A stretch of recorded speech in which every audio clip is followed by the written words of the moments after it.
Alright, guys. Alright, I'm back with another video.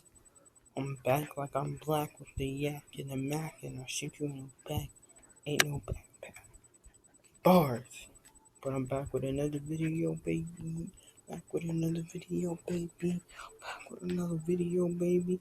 So, this is number 26 on Trending, and we're gonna see if we can be number 100. Let's go. Video was made possible by Skillshare. Learn new skills for free for 2 months at skl.sh/HAI24.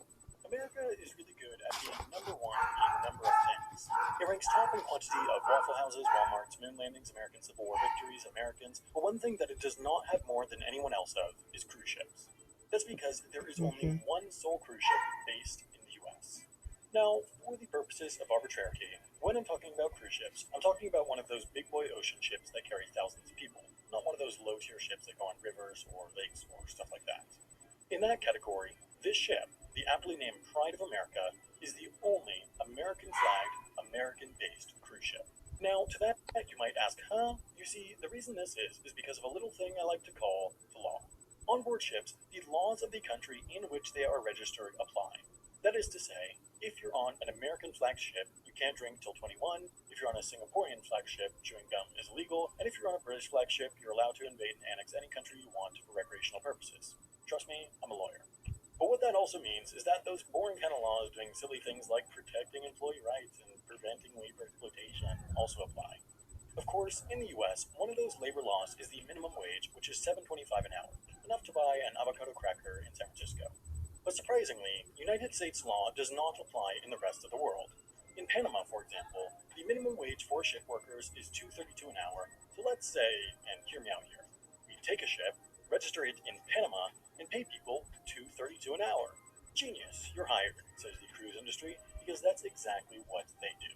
Considering cruise companies pay for their employees' food and housing abroad, we're able to hire labor from low-wage countries, and because they typically register the ships in places with low or no minimum wage like Panama, Singapore, or Liberia, they're legally allowed to pay them very little. Those workers are allowed to work on the ship no matter where it sails, since, for all intents and purposes, it's the territory of the country in which it's registered. But there's one major exception for the extra special Gold Star country that is the United States.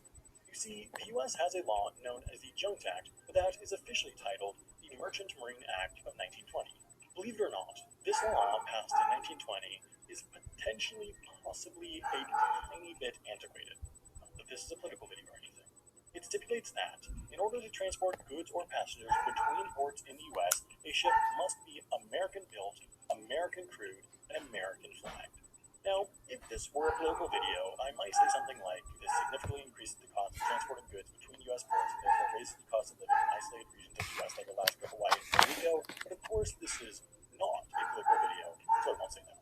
Working on a U.S. flagged vessel also requires the right to work in the U.S., which is not easy to get in comparison to the right to work in a place like Panama, which makes sure regulations are easy for its registered ships, since ship registration is big business for them.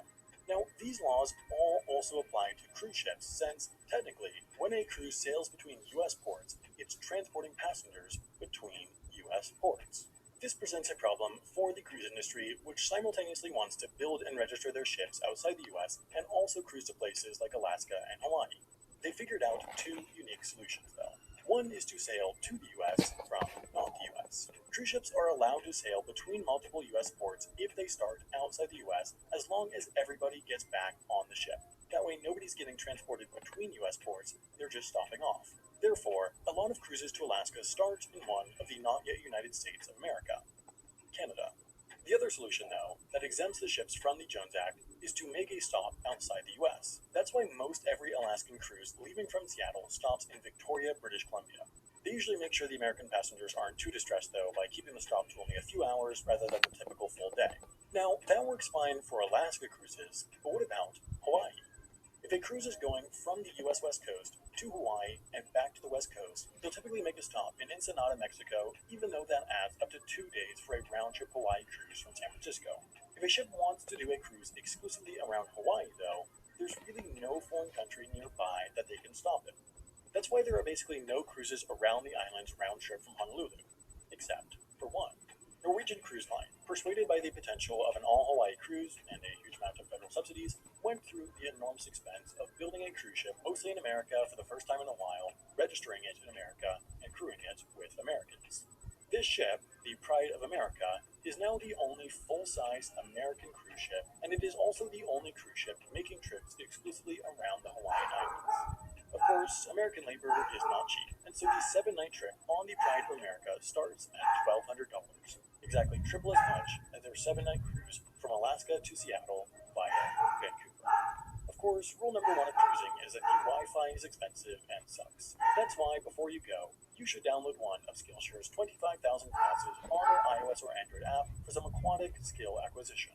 One course that I might recommend for anyone taking a trip this summer, cruise or not, is their one on iPhone photography. It teaches all about composition, lighting, and other tips for mobile photography that can really spice up the Alright, so that's just a promotion. Alright, guys. I mean, that was quite an interesting video. I do say so myself. Can I drag this out of the way? Oh, okay, I didn't mean to do that. This was quite entertaining here. This is just all skirts right here. See this? See this? Cross that out. Oh, that's something extra.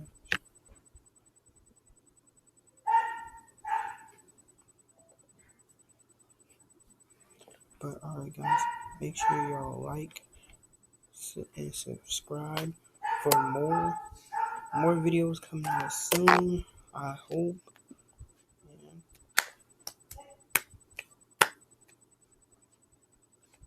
peace.